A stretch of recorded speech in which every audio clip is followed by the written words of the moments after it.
sepatutnya kita sebagai umat muslim mengucapkan Assalamualaikum warahmatullahi wabarakatuh. Dan karena kita berada di Sumedang, jadi kita mengucapkan Sampurasun. Peribahasa mengatakan tak kenal maka tak sayang. Maka perkenalkan kami dari kelompok 10. Pertama, kami akan memperkenalkan diri kami masing-masing. Dimulai dari sebelah kanan. Perkenalkan, nama saya Kayuana Fauzia dengan NIM 2504935. Perkenalkan, nama saya Alisha Dwi Regista Uganda dengan NIM 2503622. Perkenalkan, nama saya Metalika Hibatila dengan NIM 2505961.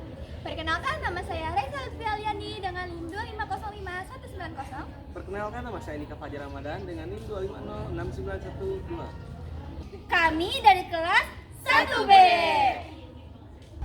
Di sini kami akan menyampaikan dakwah tentang amar ma'ruf nahi munkar dan jihad di jalan Allah. Bismillahirrahmanirrahim. Wassalatu wassalamu ala Rasulillah wa ala alihi wa sahbihi wasallim. Amma ba'du. Puji serta syukur marilah kita panjatkan kepada Allah Subhanahu wa taala. Salawat serta salam semoga tercurah limpahkan kepada junjungan kita yakni Nabi Muhammad sallallahu alaihi wasallam. Hadirin yang dirahmati Allah, tema dakwah kita kali ini adalah tegakkan amar ma'ruf nahi munkar dan jihad di jalan Allah. Kata amar ma'ruf berarti menyuruh kepada kebaikan, sedangkan nahi munkar berarti mencegah dari keburukan. Dua hal ini adalah inti dari ajaran Islam yang mengajarkan keseimbangan antara menyebarkan kebaikan dan menghentikan kemungkaran. Makna amar ma'ruf nahi munkar. Amar ma'ruf nahi munkar bukan hanya tugas para ulama, ustadz atau tokoh agama saja, tetapi merupakan kewajiban setiap muslim sesuai dengan kemampuan masing-masing. Tujuannya adalah agar masyarakat hidup dalam kebaikan, ketertiban, dan keberkahan. Dalam Quran surat Ali Imran ayat 104, Allah Subhanahu wa taala berfirman, A'udzu billahi minasyaitonir rajim. Wal takum minkum ummatun yad'una ilal khairi wa ya'muruna bil ma'rufi wa yanhauna 'anil munkar wa ulaika humul muflihun. dan hendaklah di antara kamu ada segolongan umat yang menyuruh kepada kebajikan, menyuruh kepada yang ma'ruf dan mencegah dari yang munkar. Merekalah orang-orang yang beruntung. Ayat ini menjelaskan bahwa orang yang beruntung bukan hanya yang rajin beribadah, tetapi juga yang peduli terhadap lingkungan sosialnya, yang maju mengingatkan orang lain menuju kebaikan. Dalil hadis.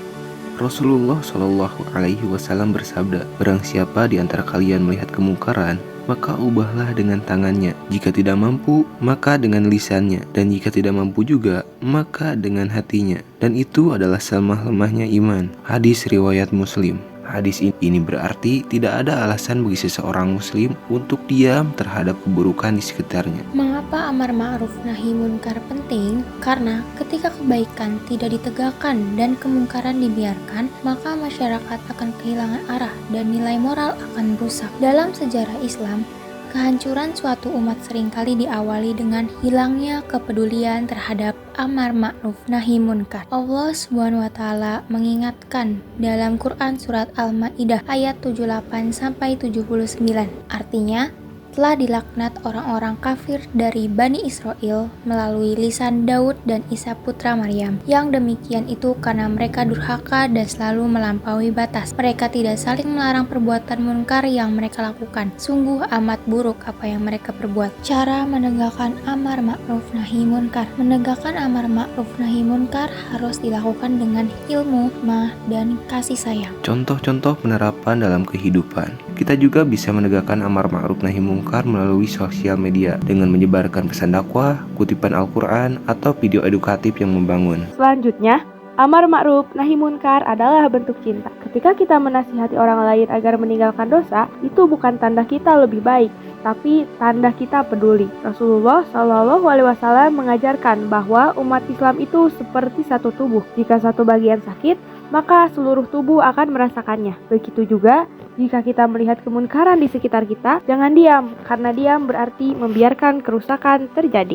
Makna jihad. Kata jihad berasal dari bahasa Arab yaitu jahada, yang berarti berjuang dengan sungguh-sungguh. Dalam Islam, jihad tidak hanya berarti berperang di medan tempur, tetapi juga mencakup segala bentuk usaha, tenaga, dan pengorbanan yang dilakukan demi menegakkan agama Allah, menolak kezaliman, dan memperbaiki diri serta masyarakat. Rasulullah Dalil Al-Quran tentang jihad. Allah Subhanahu wa Ta'ala berfirman dalam Quran Surat Al-Hajj ayat 78, "Dan berjihadlah kamu di jalan Allah dengan jihad yang sebenar-benarnya. Dialah yang telah memilih kamu dan tidak menjadikan kesukaran untukmu dalam agama." Dan kita memahami bahwa jihad adalah perintah langsung dari Allah dan bentuknya bisa beragam, dengan jiwa, harta, ilmu, dan tenaga. Jihad adalah perjuangan seumur hidup. Ia tidak berhenti ketika perang usai, tidak berakhir ketika kita lelah, dan tidak terbatas pada waktu atau tempat. Jihad adalah perjalanan panjang menuju ridho Allah, perjuangan menegakkan kebenaran, keadilan, dan kemanusiaan. Allah Subhanahu wa Ta'ala menjanjikan balasan yang agung bagi orang-orang yang berjihad di jalannya. Betapa mulianya orang yang berjuang demi agama Allah, karena mereka tidak hanya memperjuangkan dunia,